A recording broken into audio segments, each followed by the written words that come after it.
Hello friends, welcome to channel masters of botany. Again मैं हूं आपका दोस्त विनय कुमार सिंह। और हम जो है सॉल्व कर रहे थे Himachal Pradesh public service commission का जो असिस्टेंट प्रोफेसर का एग्ज़ाम हो 24 मई को, उसके क्वेश्चन के पेपर के बारे में, कि करेक्ट आंसर और एक्सप्लेनेशन के बारे में। क्वेश्चन नंबर 66 से लेके लास्ट क्वेश्चन 86 से इस वीडियो में कवर करने जा रहा हूँ। 66 पे हम आते हैं। क्वेश्चन था आपका, कुछ मेथड दिए गए हैं, उनके इंट्रैक्शन या डिटर्मिनेशन क्या होते हैं। लेकिन सेकंड में उसको आपको मैच कराना था। तो ईस्ट टू हाइब्रिड जो सिस्टम है ये किसके लिए था? तो ये एक वेल स्टैब्लिश टेक्निक है जहाँ पे हम प्रोटीन टू प्रोटीन इंट्रैक्शन देखते हैं। तो वन का क्या सही होगा? डी। और एक ही ऑप्शन में है बी में, तो बी वाला ही इसका करेक्ट होगा। इलेक्ट्रोफोरेटिक मोबिलिटी जो ऐसे है, ये in vitro protein DNA interaction के लिए होता है। तो दो का क्या होगा? सी होगा। तीसरे पे अगर हम आ जाएं तो आप देखोगे कि जो फॉरियर ट्रांसफॉर्म इंफ्रारेड स्पेक्ट्रोपी है, ये फंक्शनल ग्रुप को डिटर्मिनेशन करने के लिए होता है। और जो न्यूक्लियर मैग्नेटिक रेजोनेंस है, ये प्रोटीन के स्ट्रक्चर को डिटरमाइन करने के लिए यूज करा जाता है। तो करेक्ट ऑप्शन क्या होगा? बी होगा। क्वेश्चन नंबर 67 पे आते हैं। लिंट एंड फज आपने सुना होगा, ये हेयर्स होते हैं, पर कहाँ, किस प्लांट में, कहाँ पे होते हैं? लीफ पे, स्टेम या सीड पे? तो ये सीड्स पे होते हैं। लेकिन ये गॉसिपियम जो कॉटन आप देखते हो वो उनके हैं लिंट और फज, सीबा पेटेंड्रा के नहीं। तो ऑप्शन नंबर ए करेक्ट होगा। क्वेश्चन नंबर 68 पे आ जाए। कह रहा है कौन सा करेक्टली मैच नहीं है? जैसे थियोब्रोमा कको है, यहाँ से इसके सीड से चॉकलेट वगैरह बनते हैं, तो ये करेक्ट है। क्रोकस सटाइवस जो प्लांट है, इसके स्टिग्मा स्टाइल से सैफ्रॉन बनता है, ये भी सही है। पर ये जो एक्वालारिया एगलोचा प्लांट है, इसके सीड और एरिड से मेस और नटमेग नहीं बनता। इसका मिरिस्टिका फ्रेग्रेंस करके एक प्लांट है, मेस और नटमेग का सोर्स वो है। तो यही आपका इनकरेक्टली मैच्ड है, सी वाला। फेरुला एस्फोटिया, इसका जो ओलियोगम रेजिन होता है उससे हमें हींग मिलता है, जिसको असाफोइटिडा बोलते हैं। तो क्या मैंने बोला कि एक्वलारिया एग्लोचा जो है ये इससे एगार वुड मिलता है। और वहीं अगर हम बात करें मेस और नटमेग की, तो इसका प्लांट का सोर्स दूसरा है, जिसे मिरिस्टिका फ्रेग्रेंस बोलते हैं। ठीक, तो इसलिए सी वाला नहीं सही होगा। क्वेश्चन नंबर 69 पे आते हैं। तो विच one of the following statement is not correct? अब देखो, ए बी सी डी चार ऑप्शन यहाँ पे दिए गए हैं, सी यहाँ पे है। कह रहा है polyphagic approach is a grouping of organism on the basis of physiological, morphological and biochemical feature. तो यहाँ पे क्या हुआ आपका? पॉलीफेजिक अप्रोच होता है जहाँ पे हम एक से ज़्यादा पैरामीटर्स का यूज़ करके टैक्सोनॉमी वगैरह करते हैं या ग्रुपिंग करते हैं ऑर्गेनिज्म का। तो है फिजियोलॉजिकल है, मॉर्फोलॉजिकल है, तो ये करेक्ट हो गया। बी पे अगर हम आ जाएं, कह रहा है नॉट करेक्ट। हाँ, so phonetic classification does not distinguish between homologous and analogous character. phonetic classification सच कह रहा है यहाँ पे, आप homologous और analogous character को नहीं आइडेंटिफाई कर सकते हो। सी पे अगर हम आ जाए तो numerical taxonomy determines the relationship among organisms on the basis of their phonetic system. तो numerical taxonomy is basically a phonetic system of classification. D पे आ जाए तो holotype is the term given to a duplicate specimen of the original type. देखो, holotype actually जो होता है ये सिंगल टाइप स्पेसिमेन होता है, जिसके ऊपर किसी नए स्पीशीज का नाम या डिस्क्रिप्शन बेस्ड होता है, ये डुप्लीकेट वगैरह नहीं होता। हाँ, एक होलोटाइप के डुप्लीकेट को हम आइसोटाइप बोलते हैं, पर holotype is not a duplicate, it is a original single type specimen upon which the description and name of the new species is based. तो यही आपका क्या है? Is not correct, D. Question number 70 पे आ जाए तो यहाँ पे स्ट्रेसी फैमिली में आपने पढ़ा होगा डिस्क और रे फ्लोरेट्स होते हैं, तो उनके कुछ फीचर्स बताए गए हैं।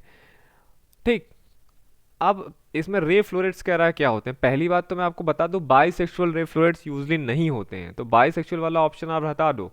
ठीक, अब आते हैं यूनिसेक्सुअल, मतलब बी और सी सही नहीं है, पहले ही मैं बता दूं। ए और डी देखते हैं। ए देख ले, कह रहा है ये यूनिसेक्सुअल होते हैं, फीमेल या न्यूट्रल होंगे। ये ठीक है कि रे फ्लोरेट्स क्या होते हैं? यूनिसेक्सुअल होते हैं, यूजली फीमेल या न्यूटर भी हो सकते हैं, और ये जाइगोमॉर्फिक भी होते हैं। इपिगाइनस भी होगा, मतलब ओवरी इंफीरियर होगा। whose petals are modified into pappus, पर यहाँ पे ये गलत दे दिया गया है कि पेपस जो है पेटल का मॉडिफिकेशन है, पर ऐसा नहीं है। पेपस सेपल्स का मॉडिफिकेशन है, तो ये भी गलत हो गया, ए बी सी गलत हो गया। डी पे आते हैं कि ये यूनिसेक्सुअल मेल और न्यूटर होता है। फर्स्टली मेल दे दिया, यहाँ पे ये गलत है। दूसरा जाइगोमॉर्फिक मान लो ठीक है। हाइपोगाइनस फ्लावर्स यहाँ पे गलत दे दिया, इसमें ओवरी सुपीरियर हो जा रही है। और फिर कह रहा है पेटल्स आर मॉडिफाइड इनटू एकीन, तो यहाँ पे सारे के सारे ऑप्शन गलत हैं। ठीक, अगर यहाँ पे सेपल्स लिखा होता, ये sepals are modified into pappus, तो ए वाला करेक्ट होता आपका। ठीक है, शायद इनसे कहीं मिस्टेक हो गया हो। क्वेश्चन नंबर 71 पे आते हैं, कह रहा है जीन फ्लो हम किसको बोलते हैं, क्या किसके किसके बीच में मूवमेंट होता है एलील्स का, क्रोमोसोम का, स्पीशीज का, पॉपुलेशन का, या पेरेंट एंड देयर ऑफस्प्रिंग का। तो जब आप पॉपुलेशन जेनेटिक्स पढ़ते हैं तो वहाँ पे आपको जीन फ्लो बताया जाता है। तो जीन फ्लो किसके किसके बीच में होता है, पॉपुलेशंस के बीच में होता है। फिर आपसे पूछा है कि जो सेंट्रल नेशनल हर्बेरियम है अपने इंडिया का लार्जेस्ट हर्बेरियम आप कह लो, वो कहाँ पे लोकेटेड है। तो पहली बात तो वो वेस्ट बंगाल में है, और वेस्ट बंगाल में बॉम्बे चेन्नई कालीकट नहीं आता, वेस्ट बंगाल में क्या है, हावड़ा है, वहीं पे वो प्रेजेंट है। तो बी वाला ऑप्शन करेक्ट है। क्वेश्चन नंबर 73 पे आ जाएं। फाइलोजेनेटिक ट्री जो होता है वो कह रहा है इनमें से सभी को हम यूज़ करके बना सकते हैं केवल एक को छोड़ के। तो जो फाइलोजेनेटिक ट्रीज हैं वो कई सारे पेपर्स वगैरह देखेंगे तो उनमें जेनेटिक डेटा का यूज़ होता है, एनाटॉमी के फीचर्स भी इंक्लूडेड रहते हैं, जियोग्राफिकल इन्फॉर्मेशन के भी डेटा उसमें इंक्लूडेड रहते हैं, लेकिन ये फॉसिल इंप्रेशन का यूज़ मैंने रेयरली देखा है। तो मोस्ट ऑफ द चांसेस है कि ये ए ही इसका करेक्ट आंसर होगा। 74 आते हैं, मोनोफाइलेटिक ग्रुप किसे बोलते हैं, include all representative of a clade but not most recent common ancestor. ऐसा हो ही नहीं सकता कि मोनोफाइलेटिक ग्रुप हो उसका मोस्ट रीसेंट कॉमन एंसेस्टर ही ना हो उसमें। कंटेंट अनरिलेटेड ऑर्गेनिज्म, ऐसा होता ही नहीं, मोनोफाइलेटिक में रिलेटेड ऑर्गेनिज्म ही रहते हैं और कॉमन एंसेस्टर भी होता है। C, contain all representative of a clade and most common, ये हो गया सही कि क्लेड के सभी रिप्रेजेंटेटिव भी होंगे, रीसेंट कॉमन एंसेस्टर भी होगा।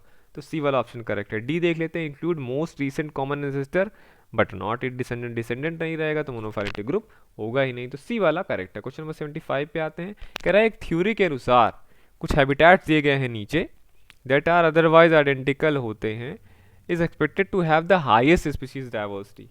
कह रहा है हाईएस्ट स्पीशीज डाइवर्सिटी होगा उसमें फॉरेस्ट जहाँ पे कुछ भी डिस्टर्बेंस नहीं है, फॉरेस्ट जहाँ पे मिनिमल डिस्टर्बेंस है, फॉरेस्ट जहाँ पे मॉडरेट डिस्टर्बेंस है, या फॉरेस्ट जहाँ पे हाई डिस्टर्बेंस है। तो एक थ्योरी है intermediate disturbance hypothesis, IDs theory, जो बताता है कि eight intermediate levels of disturbance मतलब मिनिम मॉडरेट डिस्टर्बेंस पे डाइवर्सिटी मैक्सिमाइज्ड होती है। तो इस हिसाब से, इस थ्योरी के हिसाब से ऑप्शन नंबर सी करेक्ट है। क्वेश्चन नंबर 76 पे आ जाती हैं, कह रहा है जो बायोडाइवर्सिटी का एनालिसिस होता है वहाँ पे इम्पॉर्टेंट जो होता है स्पीशीज़ का उनका रिलेटिव कंट्रीब्यूशन देखा जाता है कि होल कम्युनिटी में क्या है, और जो इम्पोर्टेंट वैल्यू इंडेक्स है आईवीआई है उसको हम कैलकुलेट करते हैं एक फार्मूला से, इसमें से कौन सा है। तो आईवीआई का फार्मूला है relative density plus relative frequency plus relative dominance. ठीक है, तो यहाँ पे रिलेटिव बेसल एरिया, सी वाला ऑप्शन ज़्यादा करेक्ट है, पर यहाँ पे रिलेटिव डोमिनेंस तो नहीं दिया है, शायद बेसल एरिया आता हो। क्वेश्चन नंबर 77 पे आते हैं, which one of the following types of species help to maintain the local biodiversity within a community, either by controlling population of other species or by providing critical resources. ये actually बात हो रही है की stone species की, जो कि maintain करती है लोकल बायोडाइवर्सिटी किसी कम्युनिटी में, क्रिटिकल रिसोर्सेज प्रोवाइड कराते हैं। ठीक है, और 78 पे हम आते हैं, कह रहा है three of the following criteria have contributed to the recognition of Western Ghat. कह रहा है तीन जो क्राइटेरिया हैं उन्होंने कंट्रीब्यूट किया है कि जो हमारा वेस्टर्न घाट्स और श्रीलंका है, इंडो बर्मा रीजन है, उसको हॉटस्पॉट डिक्लेयर करा जाए। कौन कौन से हैं, तो पहला तो देखो कि हाई स्पीशीज़ की डाइवर्सिटी होनी चाहिए, हाई वेजिटेशन डेंसिटी इंपॉर्टेंट नहीं है। और थर्ड, हाई रेट ऑफ इंडेमिज्म होना चाहिए, इंडेमिज्म।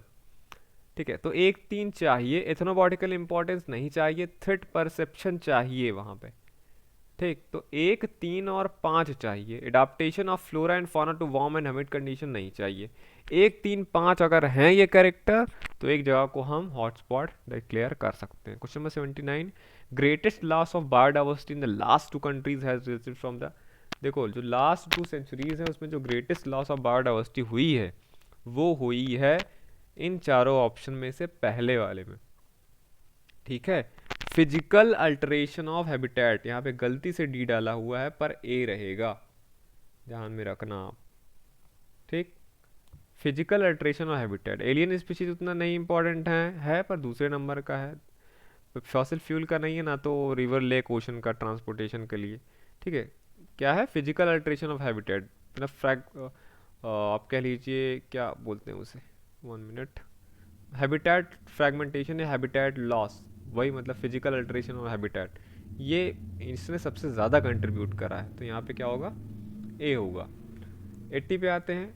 अब स्टेटमेंट दे दिया है 3, कह रहा है कौन कौन से करेक्ट हैं बताओ। कह रहा है फिनोटिपिक प्लास्टिसिटी जो है प्लांट में पैची इन्वायरमेंट में वो उनको इनेबल करती है कि वो अडाप्ट कर लें हेट्रोजीनियस इन्वायरमेंट में, ये भी सही ऑप्शन है। Species population showing differences in morphology due to varied natural environment are called ecotypes, ये भी सही है, इकोटाइप का डेफिनेशन है ये। कह रहा है जो प्लांट ग्रो करते हैं लो या हाई लाइट कंडीशन में उनमें फिनोटिपिक प्लास्टिसिटी में उनमें बायोकेमिकल और फिजियोलॉजिकल एस्पेक्ट जो होता है फोटोसिंथेसिस लीफ एनाटॉमी का वो शो करते हैं प्लास्टिसिटी इनमें, तो ये भी सही है कि जो हाई और लो सनलाइट्स में ग्रो करते हैं उनमें ये सब बायोकेमिकल उनके फिजियोलॉजिकल एस्पेक्ट में जो फोटोसिंथेसिस और लीफ एनाटॉमी का होता है वो डिफरेंसेस या प्लास्टिसिटी वो शो करते हैं प्लांट्स। तो 1 2 3 तीनों सही है, डी वाला ऑप्शन करेक्ट रहेगा। 81 में आते कह रहा है टेरेस्ट्रियल इकोसिस्टम में ठीक डेंसिटी जो है बर्ड्स की वो बढ़ जाती है इकोटोन जोन पे between the forest and grassland.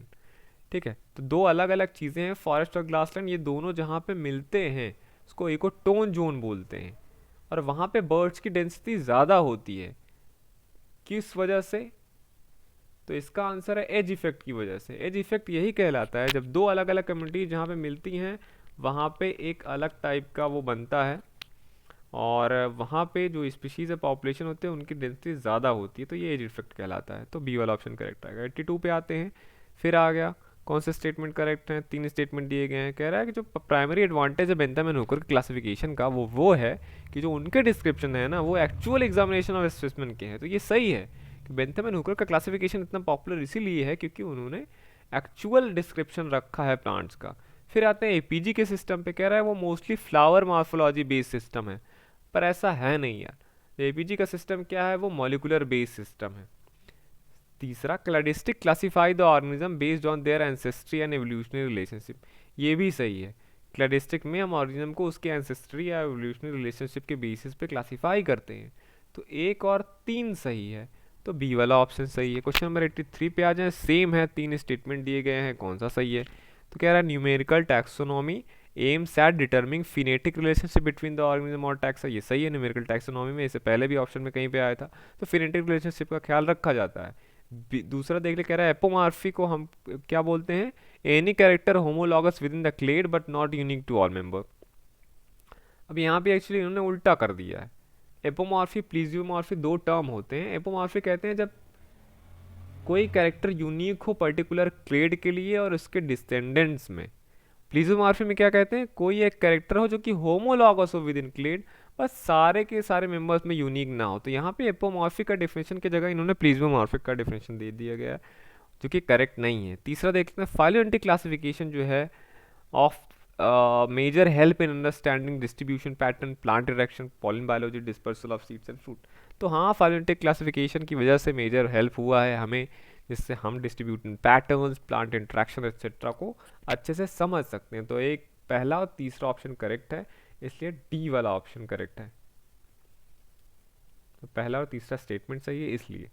84 पे आ जाते हैं, कह रहा है इसमें से कौन सा कन्वेंशन या जो प्रोटोकॉल है उन्होंने हेल्प करा both the users and the owners of the genetic resources by creating better legal certainty and transparency and ensuring benefit sharing and thus lead to a better conservation and sustainable use of genetic resources। देखो ये Nagoya protocol की बात है, यहाँ पे यही हुआ था कि एक्सेस करा जाएगा जेनेटिक रिसोर्सेज का, उसके fair and equitable sharing of benefits arising from the their utilization. It is a supplementary agreement to the UN convention on the biological diversity CBD. 85 पे आ जाए, कह रहा है बताओ कौन सा करेक्ट है आर्बस्कुलर माइकोराइजी के लिए। कि ये ऑब्लिगेट सिम्बायोन्ट्स होते हैं बिलोंगिंग टू फाइलम ग्लोमेरो माइकोटा, ये सही है। ये मोबिलाइज करते हैं सॉइल न्यूट्रिएंट्स को, फास्फोरस को स्पेशली, ये भी सही है। कि एक्सक्लूसिवली कॉलोनाइज करते हैं रूट कॉर्टेक्स को और फॉर्म करते हैं highly branches structure inside the cell, ये भी सही है, जिसे अर्बस्क्यूल कहते हैं। और यही साइट होते हैं, फंक्शनल साइट होते हैं न्यूट्रिएंट एक्सचेंज के लिए। चौथा, they provide improve growth and salinity tolerance and disease resistant to the host plant, ये भी सही है कि वो ये सब चीज़ें प्रोवाइड कराते हैं भाई। तो चार के चारों ऑप्शन सही हैं, तो डी वाला आंसर इसका। चारों स्टेटमेंट सही है इसलिए चौथा ऑप्शन सही है, डी। 86 आते हैं, लास्ट जो क्वेश्चन है इस पेपर का। Enrichment of water body by the nutrients lead to the excess plant growth on the surface that leads to the depletion of oxygen water by causing the death of aquatic animal. तो जब water bodies में nutrient का enrichment हो जाता है तो plants का excessive growth होता है, जैसे एल्गल ब्लूम वगैरह, जिससे पानी में ऑक्सीजन डिप्लीट होता है और फिर एक्वेटिक एनिमल्स का डेथ होता है। ये सही है, ठीक। Decomposition of organic substances in ecosystem service, हाँ ये इकोसिस्टम सर्विस ही है कि ऑर्गेनिक सब्सटेंसेस डिकम्पोज हो जा रहे हैं, वरना पाइलअप हो जाता है अर्थ पे। तीसरा, इनऑर्गेनिक जो न्यूट्रिएंट्स हैं वो सप्लाई होते हैं डिट्रीटस फूड चेन से, ये भी सही है कि डिट्रीटेड फूड चेन से इनऑर्गेनिक न्यूट्रिएंट्स सप्लाई होते हैं। चौथे की बात कर लें तो दिया है मीथेन जो होता है प्रोड्यूस होता है एरोबिक बैक्टीरियल डिकम्पोजिशन से of vegetable matter in terrestrial system. यहाँ पे एक गलत है कि जो मीथेन प्रोड्यूसिंग ऑर्गेनिज्म है बैक्टीरिया वो एनारोबिक होते हैं, ठीक है, जहाँ पे लिमिटेड ऑक्सीजन की अवेलेबिलिटी होती है, जैसे वेटलैंड्स हो गए, राइस पैडीज हो गए और डाइजेस्टिव सिस्टम हो गए एनिमल्स में, वहाँ पे पाए जाते हैं। तो चौथा स्टेटमेंट नहीं सही है, तो पहला दूसरा सही है, तीसरा सही है, इसलिए करेक्ट आंसर क्या होगा, सी। तो ये था आपका Himachal Pradesh public service commission का जो असिस्टेंट प्रोफेसर का बॉटनी का एग्जाम हुआ था, उसके तीनों पार्ट्स हो गए और सारे के लिंक इस वीडियो के डिस्क्रिप्शन में है, अगर आपने नहीं देखा है तो देख लीजिएगा। कोई भी आपको लगता है डिस्कशन मिस्टेक तो आप कमेंट करिएगा, मैं ज़रूर रिप्लाई दूंगा। तो देखते रहिए masters of botany and thank you for watching this video.